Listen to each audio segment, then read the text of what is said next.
this video, I'll show you how to delete a credit note in Zoho Books quickly and safely. First, log into your Zoho Books account.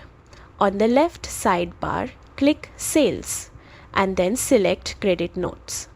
This will take you to a list of all your credit notes. Scroll through or use the search bar to find the one you want to delete. Click on the credit note to open its details. In the top right corner, click the More button represented by 3 vertical dots.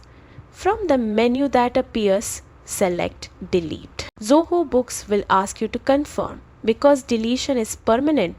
If you're sure, click Yes, Delete.